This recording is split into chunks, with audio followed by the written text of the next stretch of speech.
Hello students, আমি Nitish sir জ্ঞানজ্যোতি coaching সেন্টারের পক্ষ থেকে তোমাদের প্রত্যেককে জানাই স্বাগত।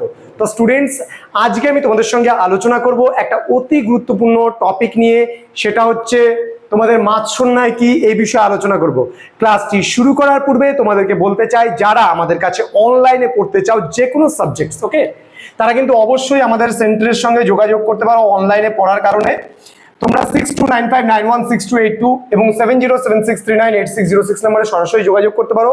তোমাদের টোটাল কোর্স ফি রয়েছে 1199 টাকার বিনিময়ে তোমরা পেয়ে যাচ্ছ পুরো মেজর মাইনর যা কিছু প্যাকেজ আছে, পুরো 6টা সাবজেক্টের পুরো নোটস ক্লাসেস সবকিছু মিলে পাচ্ছ শুধুমাত্র 1199। তো দেখো, আমি হিস্ট্রি প্রফেসর বা হিস্ট্রি টিচার বলতে পারো আমাকে, আমি নকশালবাড়ি কলেজের প্রফেসর ছিলাম, এখন অ্যাজ ওয়েল অ্যাজ বুক রাইটার তার পাশাপাশি, এবং তোমাদের ইউনিভার্সিটি আন্ডারে আমি বই লিখি। এবং তোমাদেরকে প্রত্যেককে বলবো, যারা এখনো আমাদের চ্যানেলটিকে সাবস্ক্রাইব করনি তারা অবশ্যই চ্যানেলটিকে সাবস্ক্রাইব করে বন্ধুদের সঙ্গে অবশ্যই ভিডিওটি শেয়ার করো। আজকে খুব ইন্টারেস্টিং একটা টপিক তোমাদের পড়াবো। তোমরা নিশ্চয়ই দেখে নিয়েছো হেডলাইন এবং থাম্বনেল থেকে যে আজকের আলোচনার বিষয়টা কি এবং কোন সেমিস্টারের কোন টপিক আজকে আলোচনা করছি। সেজন্য কথা বাড়াবো না, এত কিছু বলে আমরা মূল টপিকে চলে যাচ্ছি ডাইরেক্ট। মাৎসন্যায় কি? দেখো, মাৎসন্যায় কি জিনিস আমি যদি বলি, সাপোজ মনে করো খুব একটা গল্প শোনাই তোমাদের, তারপরে মূল ক্লাসটা চলে আসবো আমরা। ব্যাপারটা কেমন? সাপোজ মনে করো আমি টিচার, আমি এখানে 50 জন স্টুডেন্টকে পড়াচ্ছি। এবার যতক্ষণ আমি ক্লাসে থাকবো স্টুডেন্টরা কিন্তু চুপচাপ থাকবে, অর্থাৎ আমার পড়াটা তারা মনোযোগ সহকারে শুনবে। কিন্তু যেই আমি ক্লাস থেকে বেরিয়ে যাব, সেই কিন্তু স্টুডেন্টরা পুরো চিৎকার করা শুরু করে দেবে, চিৎকার হয়েই চেঁচামেচি একদম পুরো শুরু করে দেবে, যা ইচ্ছা তাই, তাই না? তাহলে যখন টিচার ক্লাসরুমে প্রেজেন্ট থাকে তখন কিন্তু স্টুডেন্টরা অতটা গন্ডগোল করে না, কিন্তু যখন টিচার সেই ক্লাস থেকে বেরিয়ে যায় অটোমেটিক্যালি কিন্তু স্টুডেন্টরা কিন্তু গন্ডগোল শুরু করে দেয়। ঠিক বাংলায় কিন্তু একটা পরিস্থিতি এরকম হয়েছিল, কি বাংলায় স্থায়ী রাজা যখন ছিল না, অর্থাৎ গৌড়ের রাজা ছিল শশাঙ্ক। গৌড়ের রাজা কে ছিল? শশাঙ্ক। সেই শশাঙ্ক যখন মারা গেল, সময়কালটা ছিল 637 খ্রিস্টাব্দ, অর্থাৎ গৌড়ের রাজা শশাঙ্কের মৃত্যুর পর বাংলায় কোনো স্থায়ী রাজা নেই। এবার ধ্যান দাও, সাপোজ মনে করো এটা আমাদের বাংলা, তাহলে বাংলার রাজা এতদিন ধরে কে ছিল? বাংলার রাজা ছিল, আমি একটু আগে বললাম তোমাদের, শশাঙ্ক ছিল বাংলার রাজা। এবার শশাঙ্ক যখন মারা গেল, মারা যাওয়ার পরে বাংলায় কোনো স্থায়ী রাজা নেই।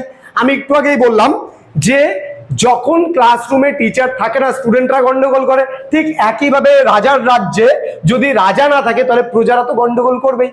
ঠিক একইভাবে শশাঙ্কের বা অরাজক পরিস্থিতির একটা সৃষ্টি হয়েছিল, মানে রাজা ছিল না, রাজা না থাকাকে বলা হয় অরাজক পরিস্থিতি। তাহলে বাংলায় অরাজক পরিস্থিতির সৃষ্টি হয়েছিল। ঠিক সেই সময় সবল মানুষেরা দুর্বল মানুষদের উপরে অত্যাচার করত, অর্থাৎ সবল মানুষ বলতে শক্তিশালী যারা মানুষ ছিল তারা কিন্তু দুর্বল মানুষদের উপরে প্রভুত্ব কায়েম করেছিল বা তাদের উপরে প্রচন্ড পরিমাণে অত্যাচার করত। সবলেরা কাদের উপরে? দুর্বলদের উপরে কিন্তু যথেষ্ট পরিমাণে অত্যাচার করত। ঠিক একইভাবে এই যে অরাজক পরিস্থিতির সৃষ্টি হয়েছিল, এই অরাজক পরিস্থিতির সৃষ্টি হওয়াটাকেই বলা হয়েছে মাৎসন্যায়। সন্ধ্যাকর নন্দী তার একটা পুস্তক ছিল রামচরিত গ্রন্থ, সেই রামচরিত গ্রন্থে কিন্তু এই বিষয়টা তুলে ধরেছেন। এটাকে পুকুরের সঙ্গে একটা যদি তুলনা করা হয়, পুকুর আমরা চিনি পুকুর। তাহলে পুকুরে কি হয়? একটা বড় মাছ যখন ছোট মাছকে খায়, তার জন্য কি কোনো বিচার হয়? কেউ বলে? বা ওই ছোট বাচ্চা মাছগুলো বলে যে বড় মাছগুলো আমাদের খেয়ে ফেলছে, আমাদের কি হবে, কি করণীয়? তাদেরকে একটা জায়গাতেই থাকতে হয়। পুকুরের বড় মাছ যেমন ছোট মাছকে নির্বিচারে গ্রাস করে ফেলে, তার জন্য কোনো বিচার হয় না। ঠিক একইভাবে বাংলায় শশাঙ্কের অরাজক পরিস্থিতির সুযোগ নিয়ে শশাঙ্ক যখন মারা যায়, তারপরে যেহেতু বাংলায় কোনো স্থায়ী রাজা ছিল না, সেহেতু এই পরিস্থিতির সুযোগ নিয়ে সবল মানুষরা কিন্তু দুর্বল মানুষদের উপরে অত্যাচার চালিয়ে গিয়েছিল, যার জন্য এই যে ঘটনাটা ছিল, এই ঘটনাটাকে বলা হয়েছে মাৎসন্যায়। আশা করি তোমরা আজকের ক্লাসটা বুঝতে পেরেছো। খুব ইন্টারেস্টিং টপিক ছিল আজকের বিষয়টা, আমি আলোচনা করলাম তোমাদের সঙ্গে। অবশ্যই কেমন লাগলো ক্লাসটা কমেন্ট বক্সে কমেন্ট করে জানাও। এরপরে আমি আরো ক্লাস তোমাদের জন্য নিয়ে আসবো, তোমরা রেডি থাকো, প্রস্তুত থাকো। দেখা হচ্ছে খুব তাড়াতাড়ি পরবর্তী ক্লাস নিয়ে। তোমরা প্রত্যেকেই ভালো থেকো, সুস্থ থেকো।